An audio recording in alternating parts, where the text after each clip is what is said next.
What's up, guys? Today I'm going to show you how to ace the AP English Language and Composition Rhetorical Analysis essay step by step using an actual prompt from the 2017 AP exam, which is the exam that I took and got a 5 on. So let's get started.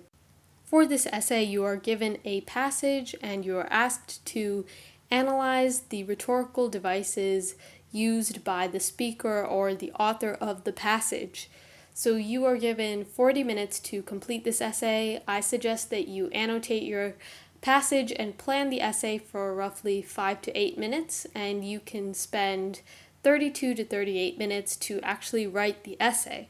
However, you can split up the time however you see fit. These are just suggestions. So let's read the prompt for the 2017 rhetorical analysis essay. It's really important to read this blurb that comes before the actual passage because it can include some really important information.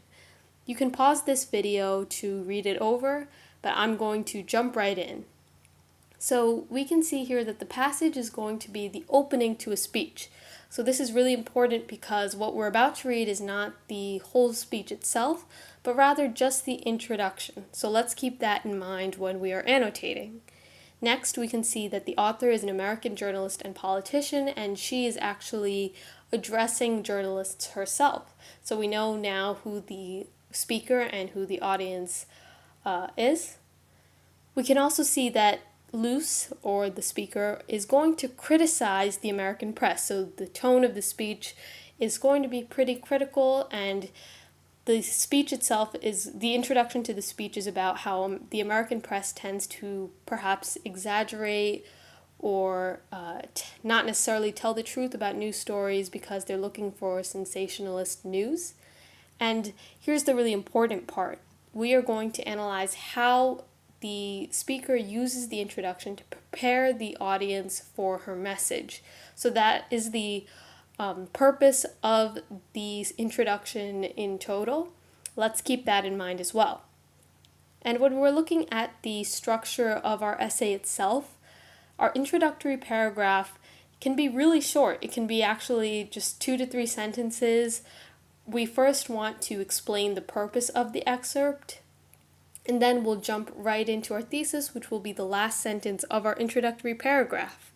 And our body paragraphs will have a topic sentence that refers to a specific rhetorical device used by the speaker, and we're going to make sure to include examples from the text. So we want to actually cite specific lines from our passage in the essay itself. And what we're going to do is, instead of simply just listing out these rhetorical devices, whenever we mention a rhetorical device or a specific example, we have to make sure we explain the effect of each example on the audience. That is really key, really important. That's what your reader is looking for. And at the end of each body paragraph, we have to tie back that rhetorical device to the overall purpose of the speech or this introduction. And the conclusion of our essay is really straightforward. We're just going to restate the thesis, and we're going to describe how the author succeeds in relaying his or her message. Here's the full passage that we are about to analyze. I suggest that you pause this video and read it over for yourself, maybe even annotate it to see if you can identify any rhetorical devices. So let's just jump right in. First off, we can see an analogy comparing the speaker's criticism to throwing rocks in line 6. So that kind of sets us up for this humorous tone for the rest of the passage. Also, we can see irony in the next line. She says, "You have asked me to tell you what's wrong with you, the American press." So this is ironic, or kind of countering expectations, because the audience has asked the speaker to come and criticize them to their faces, which is pretty odd. Next, we can see that the speaker is using a lot of dashes, or kind of humorous, slightly sarcastic interruptions to lighten the mood, make the audience a little bit more receptive to her message. And in this next line here, we see that the speaker is talking about Billy Graham and Bishop Sheen, And if you notice, there's a small box I've highlighted in the bottom right of this passage that talks about who these people are. And the College Board has provided this information to us to pretty much point out that the speaker here is using an allusion or a reference to pop culture to supplement her message with additional information. So we can definitely use this. Next, we can see that in the end of the third paragraph, the speaker is kind of using a jokingly accusatory tone because she's using an exclamatory sentence. She's saying, "You asked for it, I'm not the one who's invited myself here, so whatever I say next, it's because you guys have asked me to be here."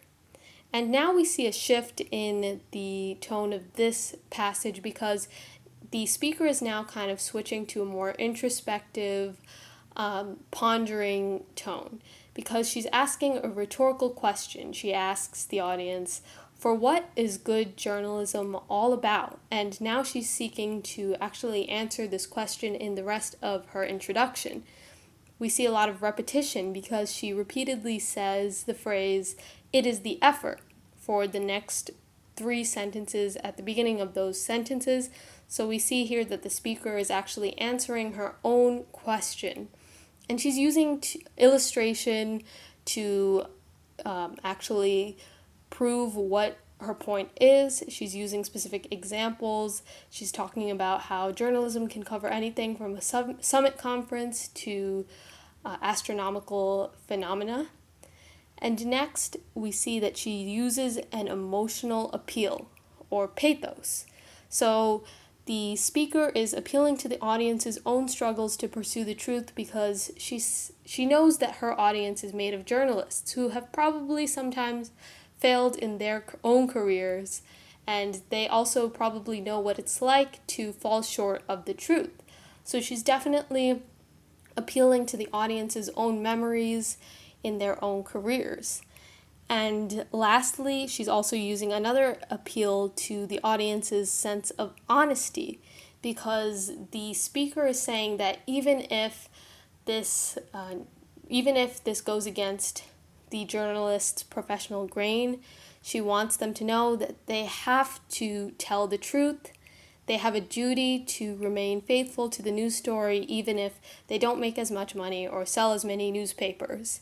And she ends with an optimistic tone because she pretty much says that the US press is the best press in the world. So we know that she's definitely ending on a high note, setting up a hopeful tone for the rest of her speech. Now it's time to draft our thesis. Here's what I have written.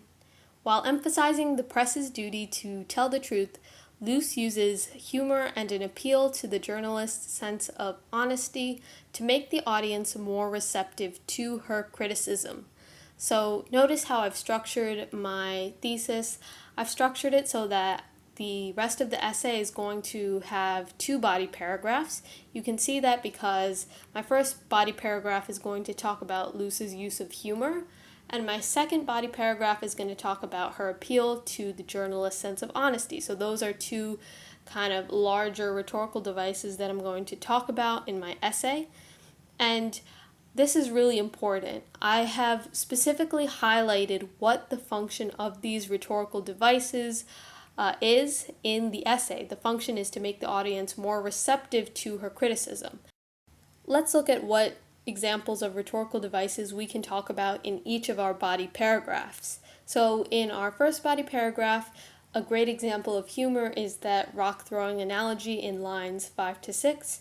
So whenever you are referring to a specific line or quoting something from the speech itself, make sure to include the line numbers in parentheses at the end of the sentence in your essay. So we can see that this rock throwing analogy startles the audience using a funny image, so pretty much just throwing rocks. And this actually shows Luce's own precarious position because, she's facing the risk of receiving pretty negative feedback for her speech because she's criticizing the audience right to their faces. But this analogy also lightens the mood because she's showing that she's not taking herself too seriously. So notice what I've done here. I have not only listed what the device is, but I've explained what the actual purpose of the device is in the overall speech. So I won't actually do that for the rest of the devices for the sake of time, but I'm just going to list out some other examples I found of humor. So definitely that example of irony about the purpose of the speech overall is an example of humor. And the allusion is also another example to set up this humorous tone in the essay, in the passage overall. Next, in our second body paragraph, we can see examples of emotional appeals with the rhetorical question about the purpose of good journalism. So this question makes the audience think about what drives them to pursue news stories. This asks them to reflect on their own experiences, and it also reminds the audience that journalism is essentially about finding answers to difficult questions. That's what the purpose of those rhetorical questions is. And next, we can possibly talk about the example of the repetition of the phrase, "it is the effort," in paragraph 4 of the passage. That's another example of an emotional appeal. And we can also see that there's more examples of pathos when the author evokes the audience's own struggles in paragraphs 5 to 7 to pretty much make sure that the journalists are being honest in their portrayals of news stories. Thanks for watching. If you found any other rhetorical devices in this passage, let me know in the comments down below, along with any questions you might have about the AP Lang exam in general. Subscribe and tap the bell to receive notifications whenever I make a new video. I will see you next time.